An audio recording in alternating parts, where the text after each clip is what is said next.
우리는 지난 주일 은혜와 배척이라고 하는 제목의 말씀 나누어 드렸습니다.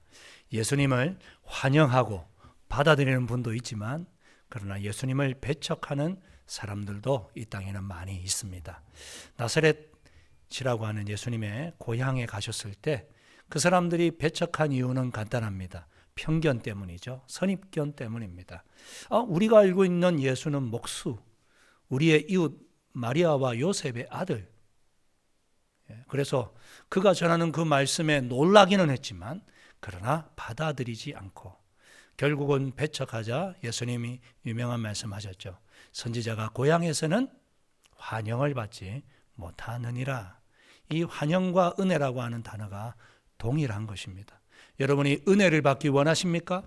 그렇다면 예수님을 환영하고 내 마음에 받아들여야 될 줄 믿습니다. 예수님을 받아들일 때에 그분의 은혜가 내 마음에 임하게 되는 것이죠. 우리가 본문을 조금 건너뛰어서 5장으로 가고자 합니다. 왜냐하면 매일 아침 묵상으로 올리는 본문이 마가복음인데 그곳에 이렇게 겹쳐지는 본문들이 있어서 그렇습니다. 4장 33절에 좀 주목할 것이 있는데 회당에 더러운 귀신 들린 사람이 있어 크게 소리질러 이르되 나사렛 예수여 당신이 우리와 무슨 상관이 있나이까 그러면서 고함을 치며 소리를 지르며 그 예배를 방해하는 일이 일어났습니다. 회당 가운데 귀신 들린 사람이 있었다. 이것이 저에게 굉장히 충격을 주었습니다. 회당은 오늘의 교회당과 똑같죠. 예배를 드리는 장소, 하나님을 만나는 그 순간에도 귀신이 틈타고 역사하고 있었다. 오늘 드리는 이 예배의 순간에도 여러분 우리가 정신 차리지 않고 예배에 집중하지 않으면 귀신이 틈타고 사단이 여러분의 마음을 훔쳐가는 줄 믿습니다.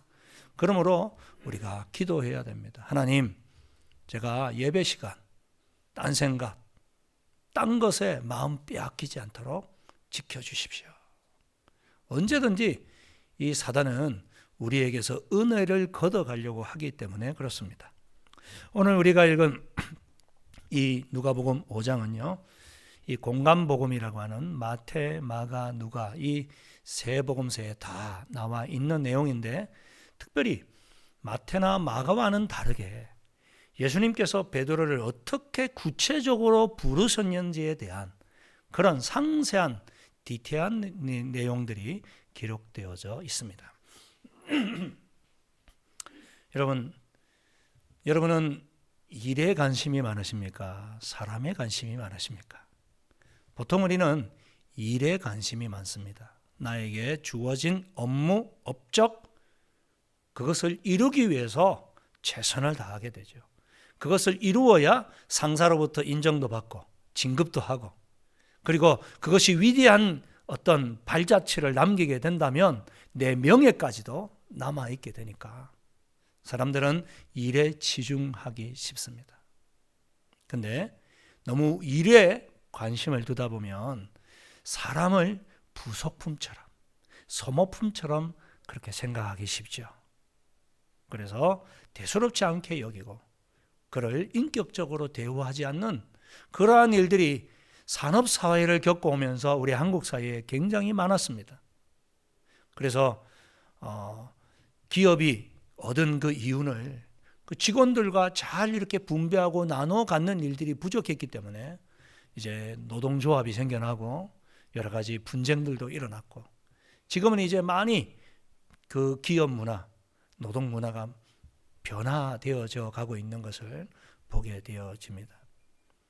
이제는 CEO들도 그저 직원들을 부품으로, 소모품으로 생각하지 않고 정말 가족으로 대하기 시작하는 그러한 길들이 조금씩 열려져 가는 것 같습니다. 여러분, 우리 예수님께서는 일에 관심이 없으셨습니다.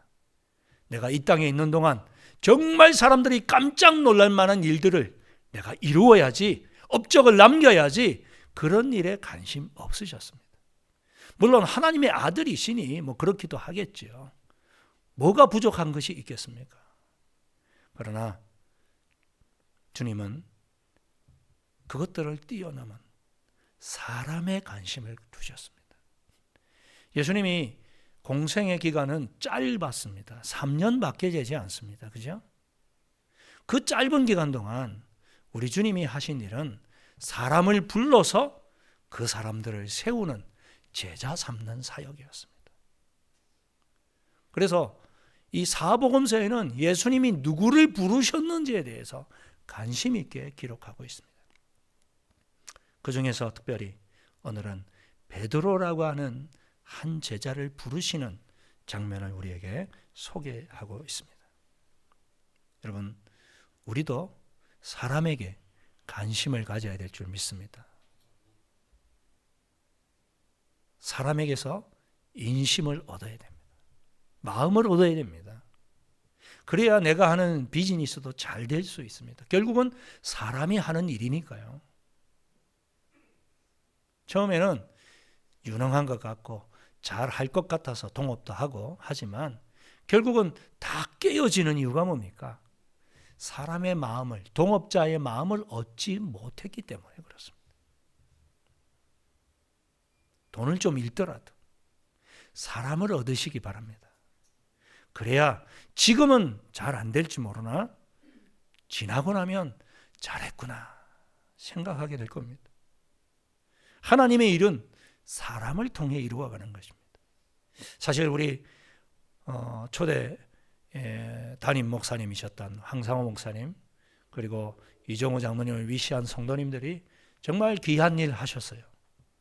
이 모스크바 땅에 이런 귀한 건물을 얻어서 매입을 해서 이렇게 리모델링을 하고 아름답게 꾸미는 것 보통 어려운 일이 아니죠.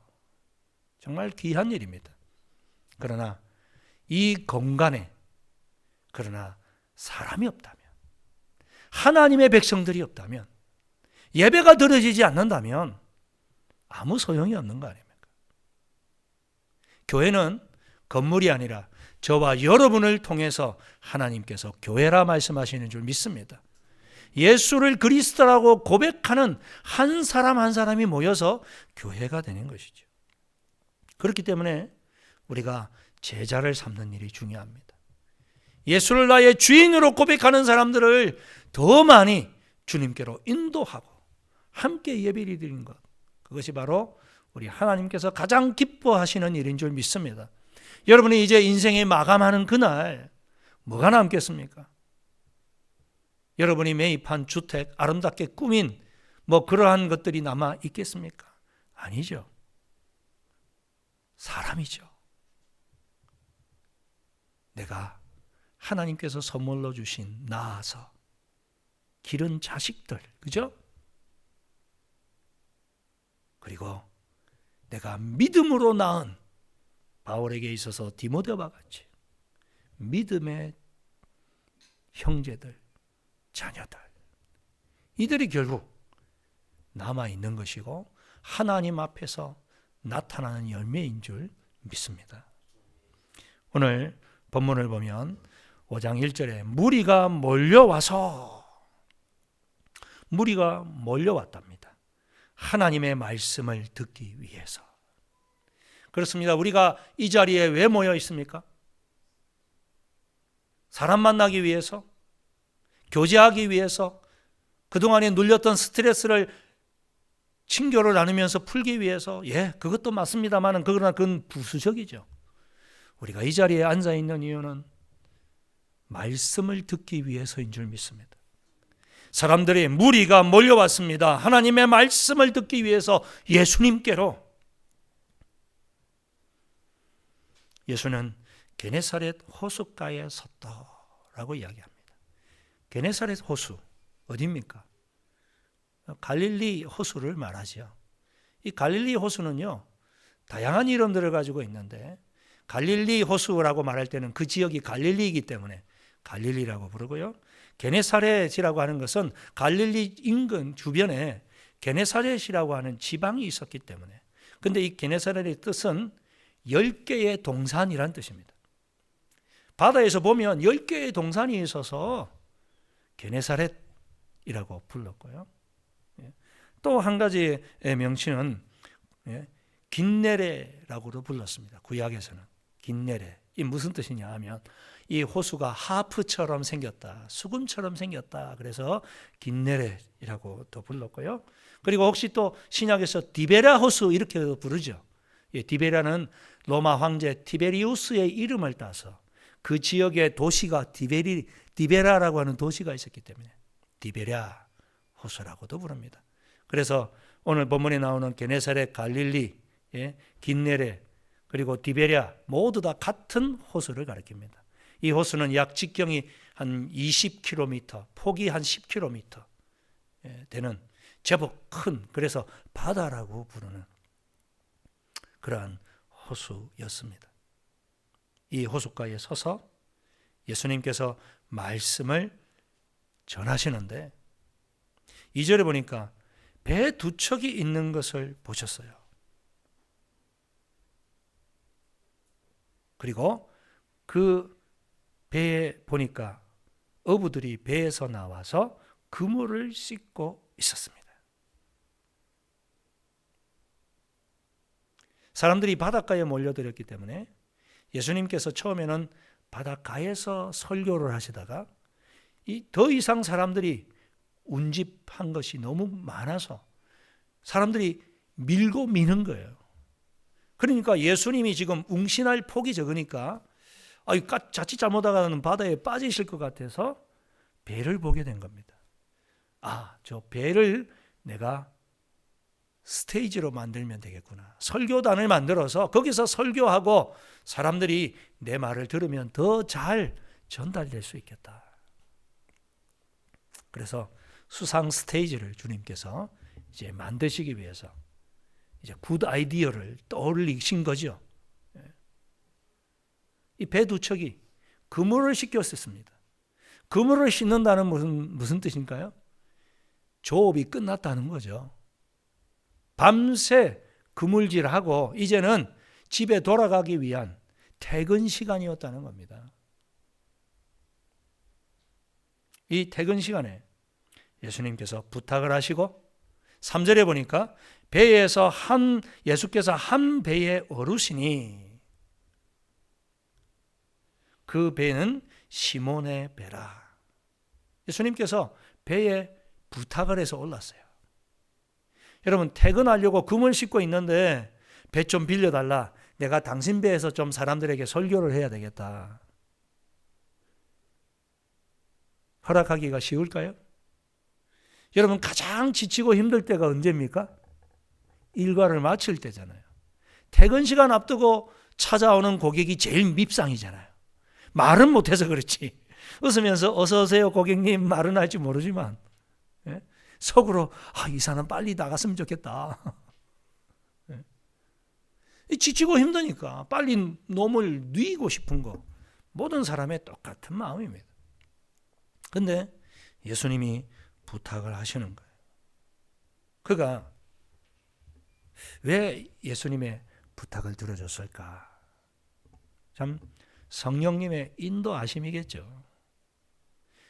여러분, 우리가 성경을 통해서 알 수 있는 이 시몬 베드로의 성격, 다정한 사람은 아닙니다. 그죠? 급한 성격입니다. 예수님 잡으러 온 그 대제사장의 종들 중에 말고하는 사람의 귀를 그가 칼로 베어버리잖아요. 아주 다혈질인 사람입니다. 또 그럴 게 여러분 뱃사람들 한번 생각해 보십시오. 다혈질일 수밖에 없죠. 제가 부산에서 오랫동안 살았는데요. 사역도 한 10년 정도 하고 학교도 이제 신학대학원이 부산에 있었기 때문에 이 부산 뱃사람들 보면요. 어떻습니까? 평소 하는 말이 싸우는 말 같아. 그죠? 조곤조곤한 말하는 게 없습니다. 그냥 큰 소리로 그냥 막. 왜 그럴까요? 평소 바다에서 파도 소리와 씨름을 하기 때문에 그냥 말해가지고는 안 들리는 거죠. 그래서 막 큰 소리 질러요. 야 시몬! 야 야고보! 야 이거 갖다 줘! 저거 갖다 줘! 뭐 그렇게 해야 들리기 때문에 이게 이제 평상시 일상 대화가 된 거죠. 그래서 부산 사람들이 대화 나누는 것은 그냥 싸우는 것 같은데 실상은 싸우는 게 아니고 일상 대화다. 제가 거기서 이제 오래 살았기 때문에 여러분 오해하지 마십시오. 제가 화내는 게 아니고 거기에 좀 닮아갔었구나. 그런 모습이 남아있다. 이해해 주시기 바랍니다. 목사님 마이크도 좋은데 왜 저렇게 소리를 지르시지? 조곤조곤 말씀하셔도 되는데 제가 그런 속에서 살다 보니까 또 제가 이 노방전도를 좀 했었거든요. 뭐 그러다 보니까 이제 막 차 소리, 사람들 지나가는 소리 뭐 이런 속에서 냅다 소리 질러야 되기 때문에 좀 그런 데 단련이 되어서 저도 모르게 이제 조금 열이 오르면 이제 큰 소리를 지르게 되는 건 양해를 부탁드립니다. 뭐 그렇다고 꼭 나쁜 건 아니죠. 고개를 끄덕거려 주십시오. 이렇게 베드로가 다혈질인데도 불구하고 자기의 감정을 표출하지 않고 승낙했습니다. 사용하십시오. 그러면서 여전히 그는 그물을 씻었겠죠. 그동안 그는 귀에 들려오는 예수님의 말씀, 설교를 듣고 있었을 겁니다. 육지에서 조금 떼기를 청하시고 앉으사 배에서 무리를 가르치더라. 4절, 이제 말씀을 마치시고 말씀 강론이 끝났습니다. 그리고 시몬에게 이르시되, 이제 군중에게서 예수님의 시선은 한 사람 시몬에게로 향하십니다. 여러분, 예수님께서 이 시몬의 배에 타시는 것 그저 우연한 그러한 만남이라고 생각하시나요? 그렇지 않습니다. 예수님은 계획을 가지고 사실은 이 시몬을 만나기 위해서 그의 배에 오르셨던 것입니다.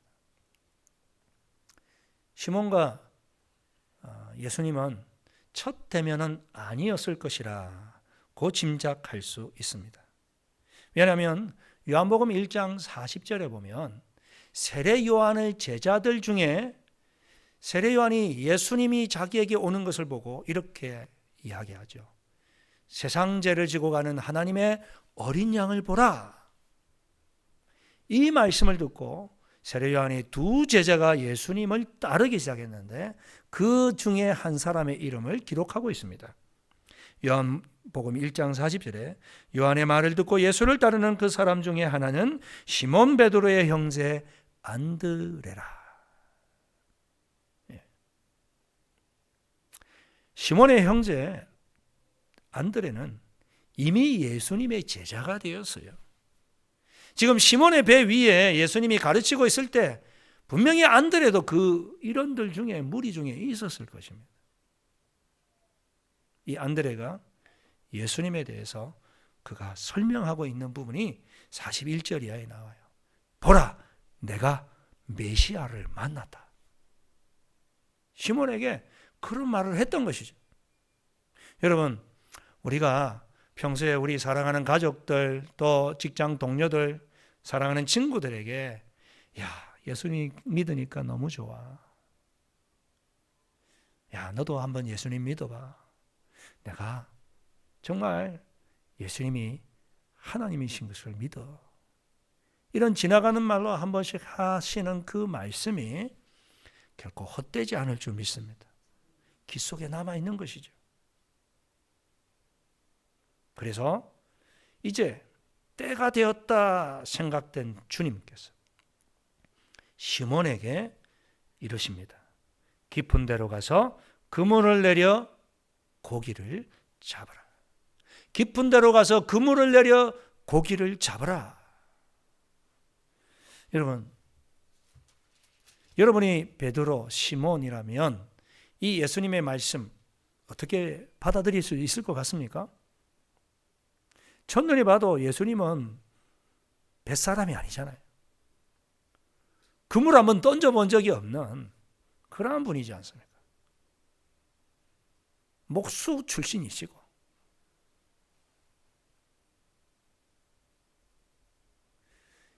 비전문가가 전문가에게 깊은 데로 그물을 던져서 고기를 잡아라. 우리가 이 나사렛 사람들처럼 그도 선입견이나 편견을 가지고 예수님의 말씀을 받아들였다면 당장 아유 예수님 말씀은 감사한데 그게 그런 게 아닙니다. 물고기는 밤에 잡힙니다. 밤에 수면 위에 올라옵니다. 이렇게 해가 중천에 떠오른 낮에는 다 저 깊은 해저에 들어가 있습니다. 절대 고기가 잡히는 때가 아닙니다. 제가 저를 생각해서 하시는 말씀인 줄은 알겠지만 모르시는 말씀이라 제가 따르실 수는 없습니다. 이렇게 할 수 있겠죠.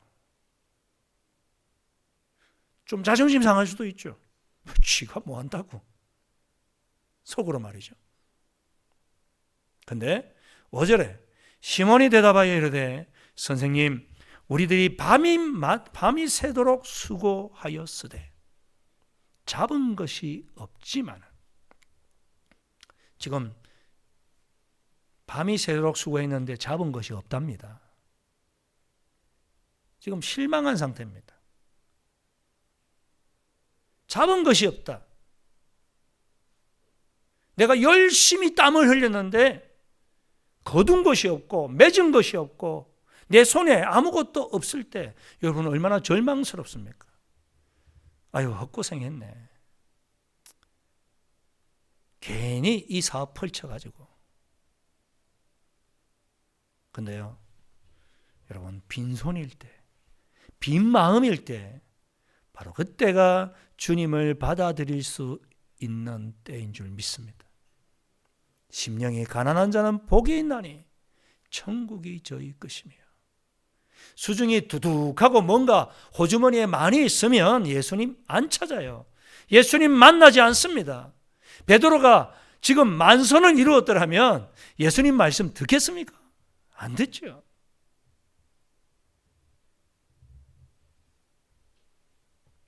그는 고백합니다. 말씀에 의지하여 내가 그물을 내리리이다. 한번 따라하겠습니다. 말씀에 의지하여 그물을 내리리이다. 그렇습니다. 베드로는 자기가 전문가고 예수님 비전문가지만 예수님이 범상치 않음을 알았습니다. 자기 동생 안드레는 메시아라고 말을 했고 오늘도 그물을 씻으면서 하시는 메시지를 보니까 보통 분이 아니구나. 그래서 그는 말합니다. 선생님, 말씀에 의지해요. 내가 그물을 던져보겠습니다. 여러분 반신반의 할지라도 말씀을 의지하여 한번 던져보시기 바랍니다. 순종하시기 바랍니다. 그때의 역사가 일어납니다. 온전히 100% 내가 믿어지지 않는다 할지라도 내 아내가 믿는 예수, 그렇게 수많은 사람들이 예수를 하나님의 아들이라고 믿는다면 나도 한번 그 말씀대로 해보자. 한번 도전해 보십시오. 순종해 보십시오. 그럴 때 하나님의 기적이 일어나는 것이죠. 6절에 그렇게 하니 고기를 잡은 것이 심히 많아 그물이 찢어지는지라. 뱃사람으로서 잔뼈가 굵었던 그 노련했던 시몬도 잡지 못했던 그 고기를 예수님의 말씀에 의지하여 상식과 반하는 깊은 곳에 그물을 던졌지만 그물이 찢어질 정도로 물고기를 낚게 되었습니다. 여러분, 이런 기적을 경험한다면 보통 사람들은 어떻게 반응할까요? 할렐루야! 주님 대단하십니다. 와, 앞으로 우리 갈릴리 어업협회 고문이 되어 주셔서 날마다 좀 가르쳐 주십시오. 어디가 포인트인지. 그러면 뭐 금방 부자 될 것 같습니다. 감사합니다. 이러면서 호들갑 떨면서 얼마나 기뻐했을까요? 근데 베드로의 반응이 그렇지 않았다는 사실입니다. 얼마나 많은 고기를 잡았는지 7절에 보니까 다른 배에 있는 동무들까지 불렀습니다. 나중에 보니까 이 야고보와 요한인 줄 우리가 알게 되는데, 그들까지 불러서 두 배에 가득 채워 잠기게 될 정도로. 근데 8절을 보십시오. 시몬 베드로가 이를 보고 예수의 무릎 앞에 엎드려 이르되, 그가 예수님께 무릎 꿇었습니다. 엎드렸습니다. 여기서 엎드리다, 무릎을 꿇다라고 하는 단어는 예배하다는 단어와 동일합니다. 그리고 그가 뭐라고 부릅니까? 주여 나를 떠나소서. 방금 전까지는 선생님이라고 했습니다. 근데 이제는 바뀌었습니다. 주여. 야, 정말 동생이 말한 메시아가 맞구나. 기적, 놀랄만한 일이 일어났을 때에 어떤 사람들은 그냥 놀라고만 있을지, 놀라고만 있죠. 근데 그는 그 기적 가운데 주님을 만났습니다. 예수를 만났습니다. 그분이 하나님의 아들이신 줄을 깨달았습니다. 그러자 무릎을 꿇을 수밖에 없습니다. 그리고 고백하는 것이 주여 나를 떠나소서 나는 죄인이로소이다.